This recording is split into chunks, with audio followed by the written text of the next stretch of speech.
Bismillahirrahmanirrahim. Assalamualaikum warahmatullahi wabarakatuh.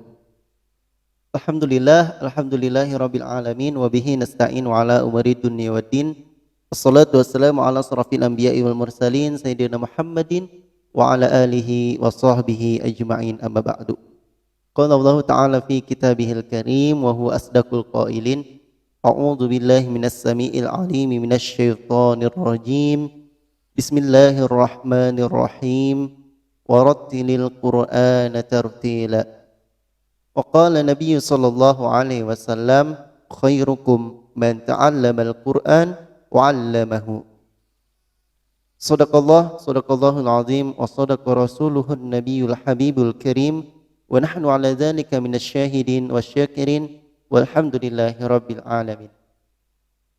Alhamdulillah, pertama-tama kita panjatkan puji syukur kepada Allah Subhanahu wa taala yang telah memberikan kepada kita kenikmatan, terutama nikmat iman, nikmat Islam dan nikmat sehat walafiat, sehingga pada hari ini kita masih bisa berkumpul, bertatap wajah, bersilaturahmi, belajar bersama di channel Wajib Belajar Official ini.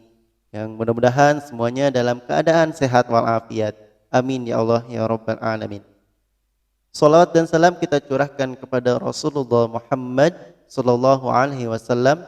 Kita curahkan pula kepada keluarganya, sahabatnya, tabi'in tabi'atnya, dan juga kita selaku umatnya yang insya Allah istiqomah untuk menjalankan semua sunnah-sunnahnya hingga akhir zaman. Amin ya Allah ya Rabbal alamin. Baik teman-teman, alhamdulillah di pertemuan kali ini setelah kita kemarin sama-sama mengkaji atau membahas tentang keutamaan membaca Al-Quran dan juga beberapa hadis dari Rasulullah Muhammad SAW yang mengabarkan kepada kita pahala bagi orang yang membaca Al-Quran, mempelajari Al-Quran dan juga mengajarkannya kepada orang lain. Maka pada hari ini, pada pertemuan kali ini, kita akan melanjutkan pembahasan tentang ilmu tajwid. Baik, sebelum kita masuk ke materi tajwid nanti ke depannya, hari ini kita akan diantarkan dulu, dikenalkan dulu sebetulnya apa sih ilmu tajwid itu dan bagaimana hukumnya mempelajari tajwid dan apa nanti kegunaannya kita mempelajari ilmu tajwid. Kan ada istilah tak kenal maka nanti kita nggak sayang gitu. Jadi kita kenalan dulu dengan ilmu tajwid. Untuk referensi yang akan kita gunakan nanti ketika pembelajaran tajwid, saya punya beberapa referensi buku. Salah satunya, salah duanya, salah tiganya ini kita akan sepil dulu atau kita akan bahas satu persatu sehingga nanti kita punya landasan dari mana kita belajar tajwid, gitu ya. Ini ada beberapa referensi yang saya dapatkan dari berbagai instansi selama saya belajar ilmu Al-Quran khususnya tentang tajwid. Ini ada buku yang pertama, bimbingan atau panduan pembelajaran bimbingan.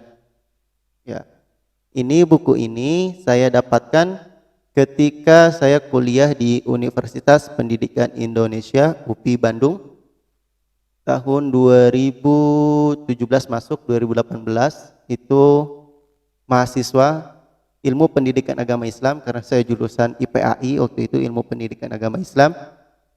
Itu diharuskan atau diwajibkan oleh universitas menjadi pembimbing atau tutor. Tutor untuk siapa? Ya, istimewanya atau bagusnya di UPI Bandung ini ada program yang amat luar biasa, yakni seluruh mahasiswa ketika masuk di semester pertama setelah MOPD, MOS gitu ya, itu harus dites terlebih dahulu tingkatan baca Al-Qur'annya.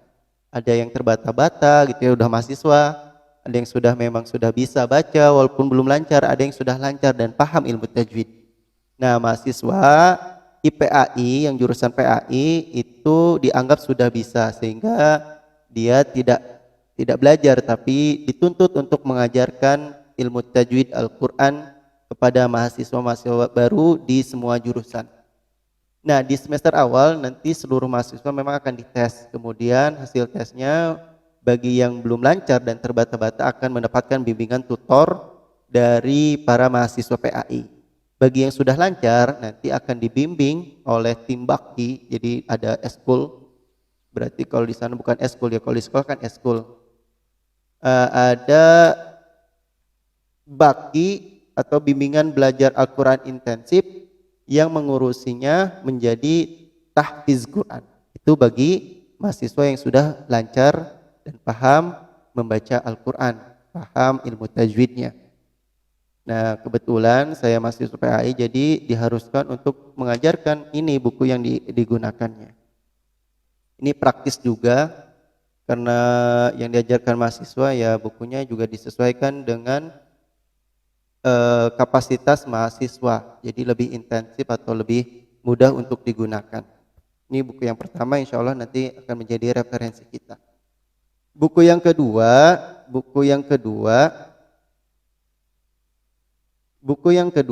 yaitu ini. Saya dapatkan dua buku ini ataupun ya lebih sih sebetulnya, tapi yang banyak digunakan adalah ini. Ini dari mana? Saya dapatkan ketika mondok di Pondok Pesantren Al-Falah Dago Bandung. Ini bukunya atau kitabnya. Kitab yang pertama adalah Ilmu Tajwid Al-Qur'anul Karim. Ini min Ta'lif Tuhfatul Atfal. Ini Tuhfatul Atfalnya. Ini taklifnya atau ringkasannya. Ini ditulis atau dikarang oleh pendiri Pondok Pesantren Al-Falah Dago Al-Mukarram Al-Hajj Kiai Haji Saifuddin Ahmad. Ini isinya menggunakan bahasa Arab, tapi bahasa Arabnya Arab Sunda. Jadi bahasa Sunda yang ditulis dengan menggunakan bahasa Arab. Ini juga praktis juga, ada perbedaan dengan kitab tajwid atau buku tajwid pada umumnya. Terus juga ini memang Tuhfatul Atfal. Tuhfatul Atfal ini saya kaji juga di Pondok Pesantren Al-Falah Dago bersama Ustadz Rizky Juliansyah. Kalau ini saya kaji dengan pengasuh Pondok Pesantren Al-Falah Dago yang saat ini, yakni Kiai Haji A. Suganda SAGMPD. Ini foto pendiri Kiai Haji Saifuddin Ahmad yang dulu juga pengarang atau penulis kitab ini tajwid. Dan ini kitab Tuhfatul Atfal. Ini karyanya Sulaiman Al-Jamzuri. Kemudian buku yang selanjutnya yaitu ini Tajwid. Mukhtasar Ahkamut Tajwid yang saya kaji atau saya pelajari ketika saya belajar di Mesir pada tahun 2019. Waktu itu memang dari kampus Universitas Pendidikan Indonesia punya kerjasama dengan orang Mesir, yakni ya kita mahasiswa PAI dan bahasa Arab. Siapa saja yang mau ikut ya silahkan. Dan alhamdulillah di sana kita mempunyai referensi baru tentang ilmu tajwid dan juga ini sangat praktis. Dan dulu saya belajar dengan Syekh Muhammad Ridwan Abdul Majid Sulaiman.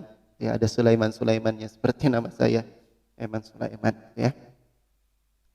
Oke, ini isinya atau ditulisnya menggunakan bahasa Arab, full bahasa Arab karena orang Mesir. Yang diterangkan juga pada waktu itu dengan menggunakan bahasa Arab. Tapi kita mikirnya dua kali, mikir terjemahan apa yang diomongkan oleh Syekh Ridwan ini. Kemudian kita memahami isi kandungan tajwid karena kita punya dasar sebelumnya. Jadi tidak terlalu sulit untuk memahami isi kandungan yang ada di dalam kitab Mukhtasar Ahkamut Tajwid yang ini ya. Dan juga tambahannya ketika belajar tajwid di sana kita belajar tahsin menggunakan matwiyah atau lipatan yang ini. Nah, lipatannya berisi dengan ejahan dan juga ini ada apa nih ya? Huruf hijaiyah dengan berbagai macam harokat. Ya. Ini saya ajarkan yang sudah diuji coba ketika saya ngeles di kota Bandung. Waktu itu ke anak SD dan alhamdulillah memang efektif. Tergantung kita mengajarkannya seperti apa. Insya Allah sedang saya desain ulang dan mudah-mudahan bisa dimanfaatkan dicetak ulang di Indonesia ini. Karena mungkin belum mendapatkan di Indonesia yang seperti ini gitu ya. Jadi saya ingin mendesain ulang dengan versi Indonesia. Ya tulisan tetap Arab hijaiyah gitu ya. Tapi insya Allah akan kita perbanyak untuk bisa mengajarkan kepada anak-anak sehingga lebih mudah untuk memahami bacaan Al-Quran. Oke, buku yang terakhir menjadi referensi kita yaitu buku tajwid, pelajaran tajwid praktis dan lengkap, dan ini sudah sangat viral atau banyak kita temukan di berbagai macam percetakan atau ya toko-toko buku, baik loakan maupun nanti di Gramedia dan sebagainya.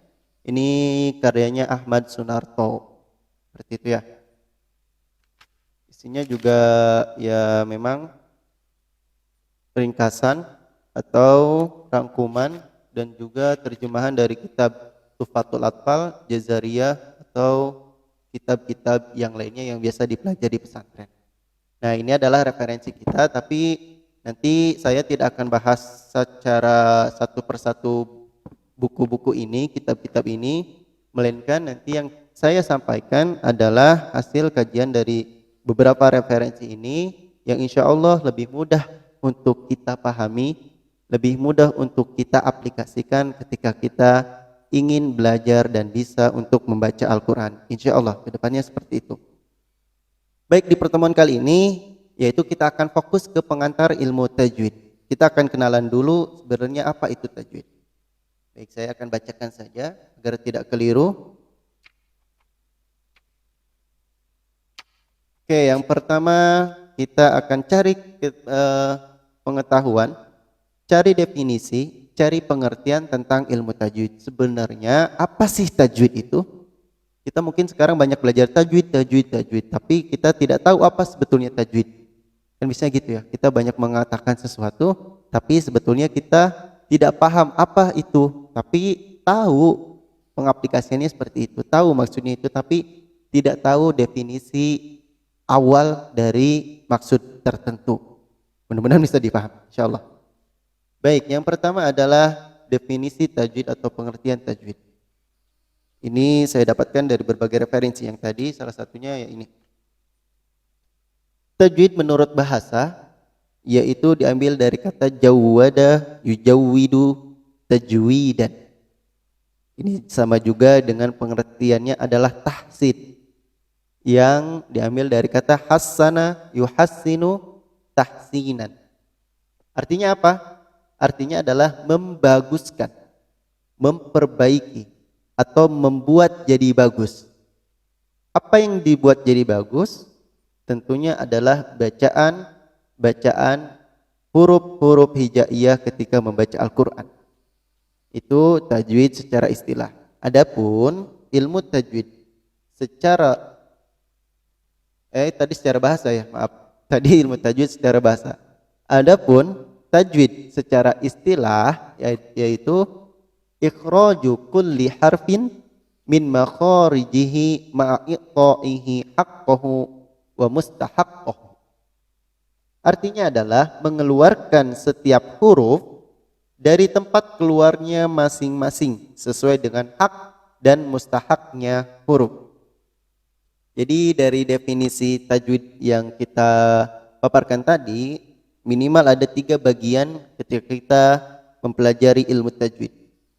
Yang pertama adalah makharijul huruf, kemudian hak huruf, hak-haknya huruf, dan yang ketiga adalah mustahaknya huruf. Oke, apa itu makharijul huruf? Adapun makharijul huruf ini merupakan tempat keluarnya setiap huruf hijaiyah. Misalkan huruf hamzah a. Nah, a ini tempat keluarnya hurufnya adalah di tenggorokan, ya. Itu makharijul huruf. Yang kedua adalah hak huruf. Hak-haknya huruf adalah yakni senantiasa sifat asli yang senantiasa, jadi sifat asli yang senantiasa ada pada setiap huruf. Seperti ada jahar, ada isti'la, terus juga adalah hamas, ya, sifat-sifat huruf dan yang lainnya. Dan yang ketiga adalah mustahaknya huruf, yaitu sifat yang sewaktu-waktu timbul karena sebab-sebab tertentu. Seperti yang kita pelajari ya nanti izhar, terus juga iqlab, izgom, qalqalah, gunnah, terus tarkik gitu ya, tafkhim, mad, waqaf dan yang lain-lain. Nah, kedepannya insya Allah kita akan bahas secara runtun tentang makharijul huruf, terus juga nanti insya Allah sifat-sifat huruf dan juga mustahaknya huruf izhar, izgham, iqlab, ikhfa dan lain-lain. Itu ya, insya Allah kedepannya akan seperti itu. Lalu yang selanjutnya, ketika kita sudah tahu pengertian ilmu tajwid itu sendiri, yang selanjutnya adalah kita harus tahu juga sebetulnya apa sih hukum untuk mempelajari ilmu tajwid. Nah, semua pasti ada hukumnya. Kita duduk di sini ada hukumnya. Teman-teman nonton juga ada hukumnya, tergantung apa? Tergantung niat tentunya. Tapi ada hukum-hukum yang memang sudah para ulama tentukan sesuai dengan kaidah yang ada. Tentunya rujukannya adalah Al-Quran dan hadis. Baik, hukum mempelajari ilmu tajwid sebagaimana disiplin ilmu pada umumnya para ulama bersepakat bahwa hukum mempelajari ilmu tajwid adalah fardu kifayah. Nah, pertanyaannya apa itu fardu kifayah? Gampangnya gini, fardu kifayah itu kan fardu wajib. Kewajiban yang dikenakan atau semua muslim kena akan kewajiban ini. Akan tetapi apabila ada satu atau dua orang atau satu kelompok yang sudah mempelajarinya, maka kewajiban bagi orang lain akan gagal. Ini seperti hukumnya ketika kita mengurusi jenazah. Hukumnya adalah fardu kifayah. Kalau ada satu kampung, dalam satu kampung ada yang meninggal ini tidak ada yang mengurusinya satu orang pun, maka satu kampung ini akan berdosa. Akan tetapi apabila dalam satu kampung ini ada yang meninggal kemudian diurusi oleh satu orang saja, maka kewajiban dalam satu kampung ini telah gugur oleh satu orang yang mewakilinya. Itu adalah fardu kifayah. Itu hukum mempelajari ilmu tajwid. Adapun hukum membaca Al-Quran dengan memakai aturan-aturan tajwid, hukumnya adalah fardu ain. Nah, jadi kalau kita baca Quran kemudian memaknai aturan-aturannya sesuai dengan ilmu tajwid, hukumnya adalah fardu ain. Jadi wajib sebetulnya bagi setiap muslim secara pribadi dan tidak bisa diwakilkan untuk membaca Al-Quran sesuai dengan kaidah ilmu tajwid yang benar. Karena sebagaimana firman Allah Subhanahu wa taala dalam surat Al-Muzammil ayat 4, Bismillahirrahmanirrahim, warattilil Qur'ana tartila. Ya. Maka bacalah Al-Qur'an ini dengan tartil, dengan benar, dengan bagus bacaannya. Dan juga hadis dari Rasulullah sallallahu alaihi wasallam, Iqra'ul Qur'an biluhunil harabi wa aswatiha. Ini rawahu At-Tabrani. Bacalah Al-Qur'an dengan cara dan suaranya orang Arab. Walaupun kita belum sefasih orang Arab, tapi insya Allah lidahnya orang Indonesia bisa menyesuaikan dengan lidahnya orang Arab. Dan ini sudah terbuktikan banyak dari Indonesia yang memang menjadi juara-juara MTQ tingkat nasional maupun tingkat internasional yang diadakan di negara-negara Arab. Baik, ada referensi tambahan dari Syekh Ibnu Jazari. Ini ulama pakar ilmu tajwid dan qiraat. Dalam matan Jazariyahnya disebutkan bahwa wal akhdhu bitajwidi hatmun lazimun man lam yujawidil Qur'ana asimun di annahu bihi ilahu anzala wa hakaza minhu ilaina wasala. Nah, biasanya di pesantren dibacakan seperti itu. Jadi wal akhdzu bitajwidi hatmun lazimun, membaca Al-Qur'an dengan tajwid hukumnya adalah wajib. Man lam yujawwidil Qur'ana asimun. Siapa saja orangnya yang ingin membaca Al-Qur'an tapi tanpa memakai tajwid, maka hukumnya adalah berdosa. Karena sesungguhnya Allah menurunkan Al-Qur'an berikut dengan tajwidnya. wa hakaza minhu ilaina wassala, demikianlah yang sampai kepada kita dari Allah Subhanahu wa taala. Jadi sebagaimana ulama berpendapat, kita ya wajib untuk sama-sama membaca Al-Qur'an dengan menggunakan kaidah ilmu tajwid yang benar. Sedangkan siapa saja orangnya yang tidak bisa atau tidak mengamalkan ilmu tajwid ketika membaca Al-Qur'an, maka hukumnya adalah berdosa. Jadi ya sebisa mungkin kita belajar dan terus belajar. Kan sebelumnya dijelaskan bagi orang yang terbata-bata tapi mau belajar ada 2 pahala untuknya. Tidak ada rugi selagi kita masih ada usia dan tidak ada kata untuk terlambat. Baik, itu adalah pengertian ilmu tajwid dan juga tadi hukum mempelajari ilmu tajwid.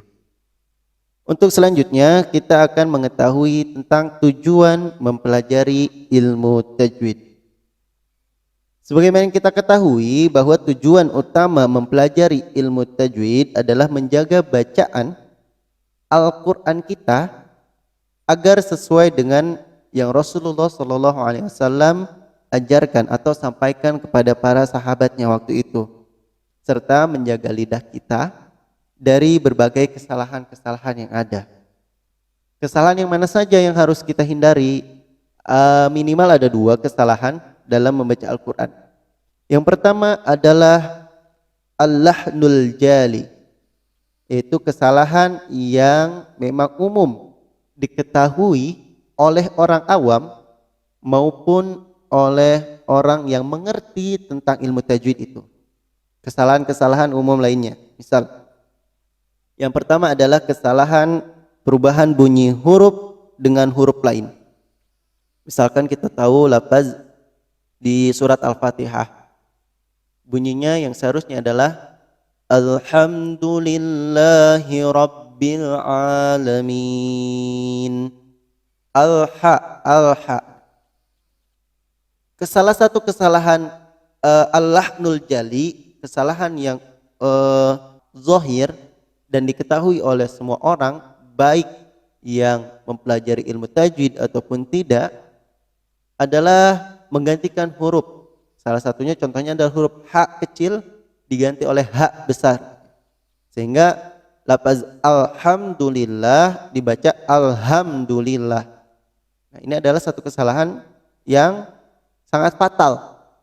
Kan kita tahu kalau alhamdulillah artinya adalah segala puji bagi Allah. Kalau alhamdulillah maka nauzubillah artinya jadi segala kehancuran.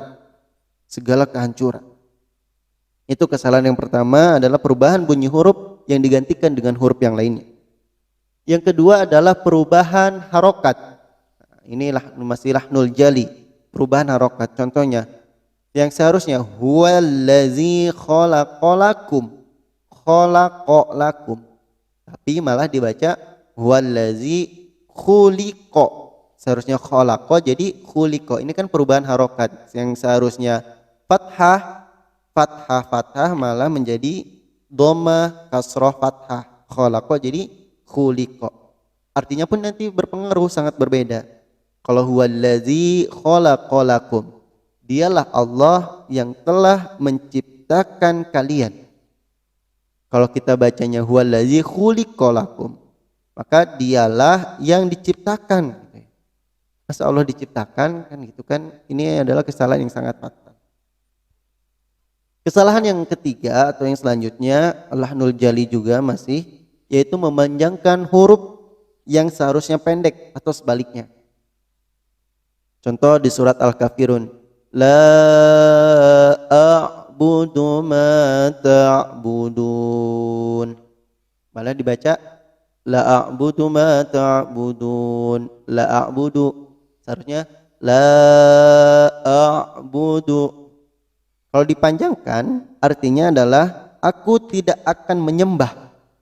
Kalau kita baca pendek la a'budu, maka artinya berubah menjadi sungguh aku menyembah. Apa yang kamu sembah ini kan, masa kita menyembah berhala apa yang disembah oleh orang-orang kafir pada waktu itu. Nah, ini adalah kesalahan juga yang sangat fatal. Atau kita menghilangkan atau mentasydidkan, mensyidahkan sesuatu yang seharusnya tidak syidah, atau menghilangkan tanda tasydidnya yang seharusnya ditasydidkan. Contohnya masih di surat Al-Fatihah, kita tahu lafaz iyyaka na'budu wa iyyaka nasta'in. Malah ya-nya itu kan ditasydidkan iya, malah nanti dibaca ya-nya tidak ditasydidkan. Iyyaka na'budu wa iyyaka nasta'in. Seharusnya iya, malah iya, menghilangkan. Kalau kita menghilangkan tanda tasydid pada lafaz tersebut, maka terjemah atau artinya pun berbeda. Yang seharusnya hanya kepada Allah atau hanya kepada Engkau ya Allah kami menyembah, dan kepada Allah kita memohon pertolongan, ketika tasydidnya dihilangkan, maka arti atau terjemahnya berubah menjadi hanya kepada matahari kita menyembah. Masa kepada matahari kita menyembah dan meminta pertolongan? Nauzubillah min dzalik. Nah, salah satunya adalah tujuan mempelajari ilmu tajwid adalah menghindari kesalahan-kesalahan yang tadi telah dipaparkan. Adapun kesalahan yang kedua adalah al-lahnul khafi. Ini adalah kesalahan yang hanya diketahui oleh orang-orang yang memiliki pengetahuan tentang kesempurnaan membaca Al-Quran. Jadi orang-orang awam atau orang umum tidak mengetahui kesalahan lahnul khafi. Memang sifatnya ini adalah khafi, yakni lembut atau tersembunyi. Hanya orang-orang yang tahu saja, yang pernah mempelajari kesempurnaan membaca Al-Quran. Kesalahannya contohnya adalah ketika yang seharusnya panjang 6 harokat gitu ya, malah menjadi 2 atau 3 walaupun nanti ada kaidah lain. Dan juga seharusnya gunnah gitu kan pada huruf-huruf tertentu, sedangkan ini tidak menerapkan kaidah gunnah yang tepat. Nah, ini adalah hanya diketahui oleh orang-orang yang pernah membaca atau mempelajari tentang kesempurnaan membaca Al-Quran. Nah, dan mudah-mudahan dengan kita kedepannya mempelajari ilmu tajwid, kita bisa sama-sama mengurangi kesalahan-kesalahan sehingga kita tidak kena informasi yang diberikan oleh Rasul. Banyak orang yang membaca Quran tapi Al-Quran melaknatnya. Karena apa? Karena tidak mau belajar ilmu tajwid.